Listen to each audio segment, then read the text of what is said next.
बचपन से ही पेंटिंग का बहुत शौक था। वो हमेशा से ही पेंटर बनना चाहती थी। पिताजी ने उसको कभी भी इस चीज के लिए सपोर्ट नहीं किया और उसकी शादी नीरव से हो गई। नीरव रजनी को बहुत प्यार करता था, पर रजनी हमेशा चुपचाप ही रहती। वो इस शादी से खुश नहीं थी। वो ये शादी नहीं करना चाहती थी। उसे तो हमेशा से पेंटर जो बनना था। अपने इस सपने को वो नहीं पूरा कर पाई, इसलिए वो हमेशा उदास रहती थी। बहुत ही बढ़िया फिल्म लगी है, कल देखने चले? नहीं जी, कल मुझे बहुत काम है, मैं नहीं जा पाऊंगी। अच्छा तो कोई बात नहीं, संडे को चलते हैं। देखिए, मुझे फिल्म देखना पसंद नहीं है। आपको जाना है तो चले जाइए। नीरू को मना करती रजनी और अपने बैग को खोलकर उसमें बंद पड़े ब्रश और कलर्स को देखकर रोने लगती है। रजनी, चलो ना कहीं बाहर खाने चलते हैं, कुछ तुम्हारी पसंद का। जी मुझे नहीं जाना, मेरी तबीयत ठीक नहीं है। रजनी वहाँ से कि रजनी उससे इतना दूर क्यों रहती है। वो जब भी उसके साथ वक्त बिताना चाहता है, रजनी कोई ना कोई बहाना बना देती है। एक दिन घर पर कोई नहीं था। रजनी घर का सारा काम जल्दी से खत्म कर लेती है। घर पर अकेले होने के कारण वो सोचती है कि वो आज पेंटिंग करेगी। वो अपने कमरे में जाकर जैसे ही कलर मिक्स कर रही होती है कि दरवाजे पर बेल बज जाती है। अब कौन आ गया इस वक्त? इतनी मुश्किल से तो मुझे पेंट करने का मौका मिला है। रजनी दरवाजा खोलती है तो उसकी सास अपनी सहेलियों के साथ खड़ी होती है और सब घर के अंदर आ जाते हैं। अरे बहू, सबको शरबत बनाकर पिला दे, बाहर तो बड़ी गर्मी है। उफ। जी। रजनी पेंट ना कर पाने से उदास हो जाती है। उसे गुस्सा भी आ रहा होता है कि उसने इस शादी के लिए हाँ क्यों कह दी। वो रसोई में जा सास उसे रोकती है।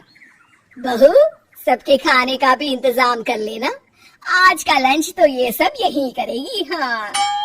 रजनी बिना कुछ कहे रसोई में चली जाती बनाती है। सब खाना खाते हैं और रजनी घड़ी देखती है कि ये सब कब जाएंगे ताकि वो अपनी पेंटिंग कर सके। जब शाम होती है तब सब चले जाते हैं अपने घर। अरे बहू, सब तेरे खाने की तो बहुत तारीफ कर रहे थे, सबको बहुत अच्छा लगा खाना। आपको मुझे सुबह बताना चाहिए था ना कि आपकी सहेलियां आ रही है। पता भी है कितना वक्त लगा सारा खाना बनाने में। अरे बात कर रही है मुझसे? तो और कैसे बात करूं? मैं इस घर की कोई नौकरानी नहीं हूँ कि इतना काम करूंगी। रजनी अपने कमरे में जाकर दरवाजा बंद कर लेती है। शाम को जब नीरव आता है तो उसकी माँ उसे पूरी घटना के बारे में बताती है। क्या रजनी ने आपसे इस तरह बात की माँ? हाँ, और पता नहीं उसे क्या हो गया है, शाम से बाहर भी नहीं आई और आवाज दी, खाना भी नहीं खाया उसने। तू ही बात करके देख ले बेटा। नीरव अपने कमरे का दरवाजा खटखटाता है। रजनी, दरवाजा खोलो, मैं हूँ।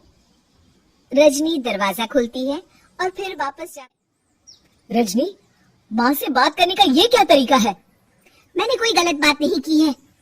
अरे तुम क्यों ऐसे बर्ताव कर रही हो सबके साथ? क्या तुम इस शादी से खुश नहीं हो?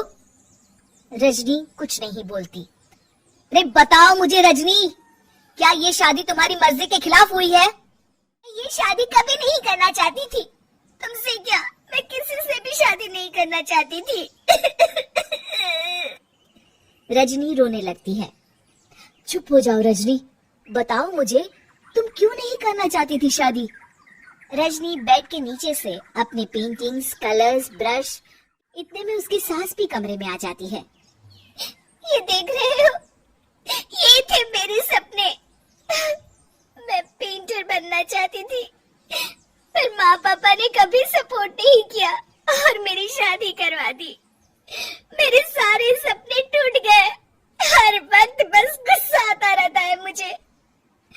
मैं जानती हूँ कि आप लोगों की इसमें कोई गलती नहीं है, मुझे समझ में नहीं आता।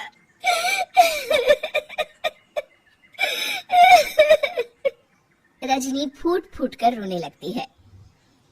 मुझे माफ कर दीजिए, आप दोनों के साथ मैं बहुत बुरा बर्ताव कर रही हूँ। चुप हो जाओ तुम। नीरव पानी लेकर आता है। ये लो पानी पियो और शांत हो जाओ। रजनी पानी पीती है और उसकी सास पेंटिंग्स देख रही होती है। अरे नीरव, हमें तो पता ही नहीं था कि हमारी बहू कलाकार है। अरे कितनी अच्छी पेंटिंग्स बनाई है, देखो तो। ये वाली तो मैं अपने कमरे में ले जाऊंगी। पेंटिंग्स अच्छी लगी? अच्छी नहीं, बहुत अच्छी लगी। और तुमने हमें बताया क्यों नहीं? तुम जब चाहे पेंटिंग कर सकती हो रजनी। हम तुम्हारे सपनों को पूरा करने में तुम्हारा पूरा साथ देंगे। हाँ बेटा, हम कला की कद्र करते हैं। हम कलाकार तो नहीं, पर मुझे गर्व है कि मेरी बहू एक कलाकार है। रजनी, नीरव और सास